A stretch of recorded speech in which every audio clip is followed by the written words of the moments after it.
जनता के अंदर गुस्सा देख रहा हूं। ये गुस्सा जो है 7वें चरण में भारतीय जनता पार्टी के खिलाफ 7वें आसमान पर होगा।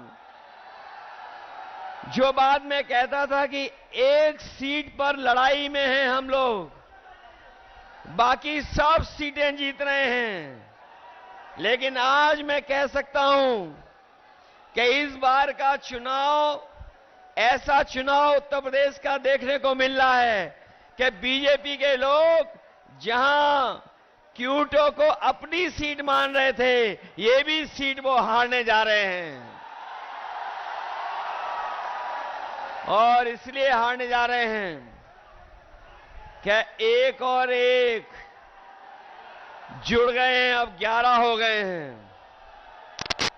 और दूसरी तरफ एक और एक टकरा रहे हैं।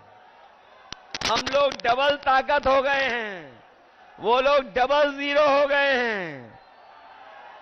जो डबल इंजन की सरकार वाले कहते थे डबल इंजन की सरकार है, लेकिन डबल इंजन की सरकार दिल्ली और लखनऊ वालों ने यहां के लोगों के साथ धोखा करने का काम किया है। यहां डबल इंजन का इस बार धुआं निकलता हुआ नजर आ रहा है, और अगर धुआं थोड़ा बहुत बचा भी होगा तो ये क्यूटो के लोग मिलकर के दोनों इंजनों का धुआं निकाल देंगे।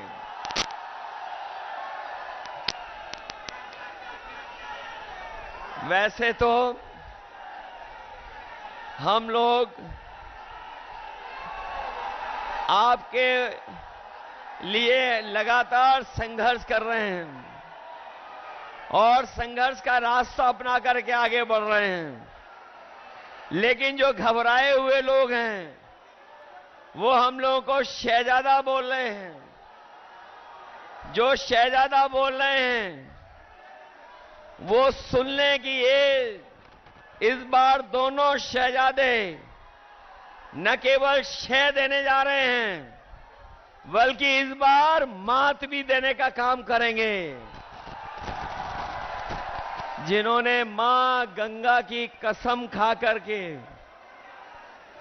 जिन लोगों ने मां गंगा की कसम खा करके ये कहा था कि मां गंगा साफ हो जाएगी, हमारे क्यूटो के लोग जानते होंगे मां गंगा तो साफ नहीं हुई, लेकिन जितना भी बजट उसके लिए आया वो सब साफ हो गया है। मां गंगा वैसे ही बह रही हैं, और जिस गांव को गोद लिया था, जिस गांव को गोद लिया था, उस गांव का तो कोई नाम ही नहीं ले रहा है, उस गांव को कोई पहचानता भी नहीं है। बताओ बीजेपी की सरकार ने धोखा दिया कि नहीं दिया? और जो लोग निवेश के नाम पर बड़े बड़े आयोजन कर रहे थे, बड़े बड़े पंडाल लगवा रहे थे, सजावट कर रहे थे और कहा कि लाखों करोड़ का निवेश आएगा, लेकिन निवेश जमीन पर नहीं पहुंचा। न निवेश आया और न कारखाने लगे, न उद्योग लगे। और जो बड़े बड़े डिफेंस कॉरिडोर की बात की थी कि मिसाइल बनेंगी, टैंक बनेंगे और न जाने कौन कौन सी मिसाइलें बन जाएंगी, लेकिन आज जब 10 साल बाद पीछे मुड़ करके देखते हैं तो इन्होंने वो दिवाली का रॉकेट भी नहीं बना पाए। जो लोग डिफेंस कॉरिडोर, डिफेंस के नाम पर इन्वेस्टमेंट लाना चाहते थे, वो दिवाली का रॉकेट तो दूर, बनारस वाले जानते होंगे वो सुतली का बम भी नहीं बना पाए। बताओ G20 को आप समझते हो G20 क्या है? ये जो G20 के आयोजन हुए थे, बनारस में हुआ, देश में हुआ, आप जानते हो G20 का मतलब? G20 का मतलब है 2 गुजरात के, बाकी बीजेपी के 0।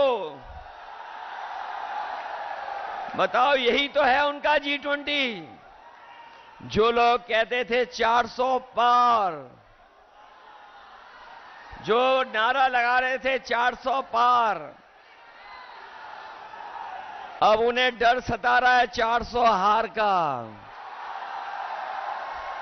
और 400 का गणित समझ में आया। उन्होंने कहा 400 पार, और 400 पार का मतलब हुआ 543 में 400 पार कितनी सीटें हुई? 143 सीटें। तो ये 400 पार केवल 143 सीटें की बात कर रहे थे, और इस बार देश की 140 करोड़ की जनता इनको 140 सीट के लिए भी तरसा देंगे। और अब तो भाषा भी बदल गई। हमारे लखनऊ वाले तो योगा करते डगमगाते थे। हमारे लखनऊ वाले वो जब योगा करते थे तो वो डगमगा जाते थे।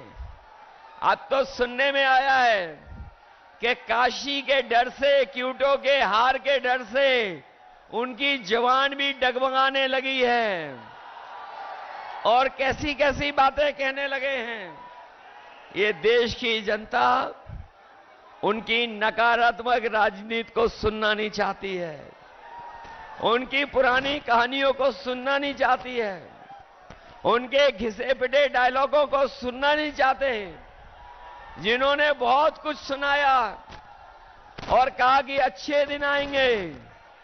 बनारस वाले जानते होंगे कि उनके अच्छे दिन तो नहीं आए, लेकिन हम इंडिया गठबंधन के लोग आपको भरोसा दिला सकते हैं, जो अच्छे दिन की बात कर रहे थे, अच्छे दिन नहीं लाए। कम से कम हम गठबंधन के लोग, आप क्यूटो से जिता देना, हम खुशियों का दिन लेकर के आएंगे।